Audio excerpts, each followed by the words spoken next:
हमारे home minister ने कहा था क्विट इंडिया।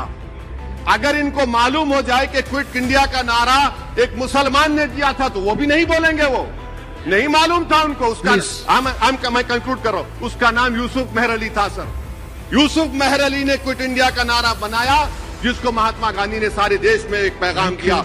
मैं कंक्लूड कर रहा हूं सर, इस देश में अगर आज क्विट इंडिया करना है तो कहना पड़ेगा चाइना क्विट इंडिया। जो गौ रक्षक है जिसका नाम मोनू है, वो आपके लिए मोनू डार्लिंग बन गया है, उसको कहिए क्विट इंडिया। सर, जो लोग तुष्टीकरण की राजनीति आप कर रहे हैं, आप हिंदू अक्सरियती लोगों में हथियार बांट रहे हैं, ये आप देश के लिए खतरा पैदा कर रहे हैं। कंक्लूडिंग, इसीलिए हम आपसे अपील कर रहे हैं कि हुकूमत से कह रहे हैं कि आप जो सियासत कर रहे हैं इससे नुकसान देश को होगा। प्रधानमंत्री जब खड़े होकर जवाब देंगे, हम उनसे पूछना चाह रहे हैं, पॉइंटेड क्वेश्चन है, क्या देश बड़ा है या हिंदुत्व गोलवालकर की आइडियोलॉजी बड़ी है? मैं हुकूमत से जानना चाहूंगा कि क्या ये अक्सरियती तबके की एक्सट्रीमिज्म और रेडिकलाइजेशन की बेहतरीन मिसाल नहीं है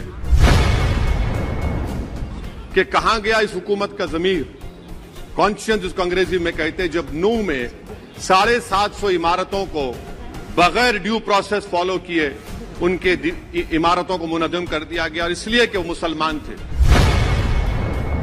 हरियाणा और मणिपुर के वजीर आला के लिए किसी शायर ने अच्छा कहा था कि कुर्सी है तुम्हारा ये जनाजा तो नहीं, कुछ कर नहीं सकते तो उतर क्यों नहीं जाते। सर, हालिया दिनों में हमारे मुल्क में ट्रेन में एक वर्दीपोश दहशतगर्द ने अपने सीनियर मीना साहब का कत्ल करने के बाद ट्रेन के कंपार्टमेंट में जाकर नाम पूछकर, चेहरे पर दाढ़ी देखकर, कपड़े देखकर उनको कत्ल कर दिया, और उसके बाद उसने कहा कि इस देश में रहना है तो मोदी को वोट देना पड़ेगा। मैं हुकूमत से जानना चाहूंगा कि क्या ये अक्सरियती तबके की एक्सट्रीमिज्म और रेडिकलाइजेशन की बेहतरीन मिसाल नहीं है, और अगर है तो फिर हुकूमत इस पर क्या करेगी। सर, हमारे आइन में, संविधान में लिबर्टी ऑफ कॉन्शियस को लिखा गया, तमहीद में, यानी जमीर की आजादी का जिक्र किया गया है। मैं हुकूमत से और खास तौर से वजीर आजम से जानना चाहता हूं कि कहां गया इस हुकूमत का जमीर, कॉन्शियंस जिसको अंग्रेजी में कहते हैं, जब नूह में 750 इमारतों को बगैर ड्यू प्रोसेस फॉलो किए उनके इमारतों को मुनज़्ज़म कर दिया गया, और इसलिए कि वो मुसलमान थे, पूरे के पूरे इलीगल थे। इसीलिए पंजाब की हाईकोर्ट और हरियाणा की हाईकोर्ट ने कहा कि ये एथनिक क्लेंसिंग है।